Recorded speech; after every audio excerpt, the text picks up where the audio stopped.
Welcome, my dear friends. Today we will do a CBSE board exam question number 8 based on surface areas and volumes, chapter 12, class 10 maths. So, question number 8.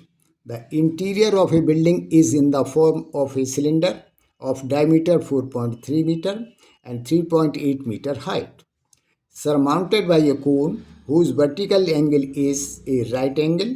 Find the area of surface, and second part, also find the volume of building. Use pi is equal to 3.14. यह question CBSE 2019 में आया है.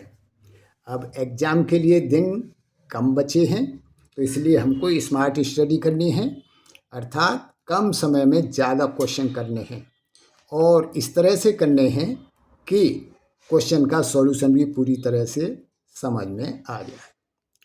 सो in this question building is like this, जिसमें ये उसका cylindrical part है और cylindrical part का डायमीटर 4.3 मीटर दिया हुआ है और हाइट 3.8 मीटर दी हुई है और जिसके ऊपर एक कोन सरमाउंटेड है जिसका वर्टेक्स एंगल 90 डिग्री या राइट एंगल है.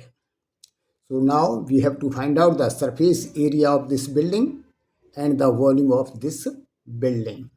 So how we will find out the surface area of this building?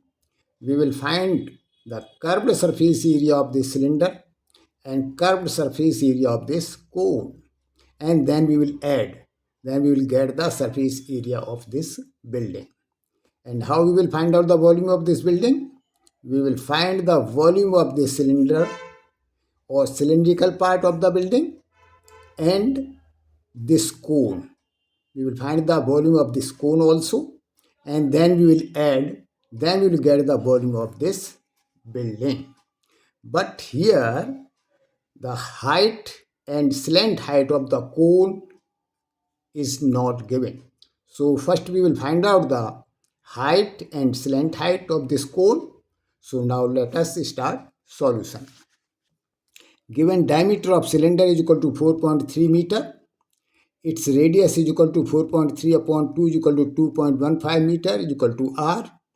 A radius of cone r is equal to 2.15 meter, यानी दोनों की रेडियस बराबर है.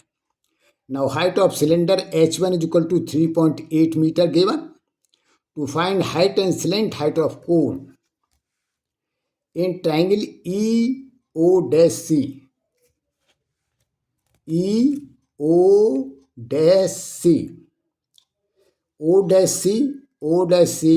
upon EO dash is equal to tan 45 degree. So is equal to OC की value रख दी 2.15 upon EO dash is equal to H2 is equal to 1 because tan 45 degree is equal to 1. This implies H2 is equal to 2.15 meter. Now we will find out the slant height, and again in the same triangle OC upon EC is equal to sin 45 degree. So OC upon EC is equal to sin 45 degree is equal to OC is equal to 2.15 upon EC हमने L मान लिया है upon L is equal to sin 45 degree. This implies 2.15 upon L is equal to 1 upon under root 2. This implies L is equal to 2.15 into under root 2 is equal to 3.04 meter because under root 2 is equal to 1.414. So now we will do first part. Now surface area of the building is equal to curved surface area of cylinder plus curved surface area of cone, यानी CSA of cone is equal to, अब इसका formula लगाएंगे और कोन का formula लगाएंगे. तो curved surface area of cylinder is equal to 2 pi r H1 plus and cone का surface area CSA pi r L. So is equal to, now put the values. So 2 into 3.14 into 2.15 into 3.8 plus 3.14 into 2.15 into 3.04. So जब इनको आप calculate करेंगे तो answer आएगा 71.83 metre square. Now we will do the second part.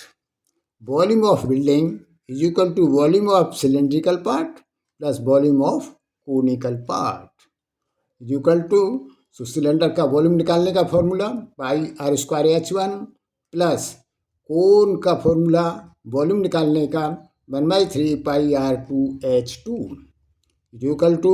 Now put the values.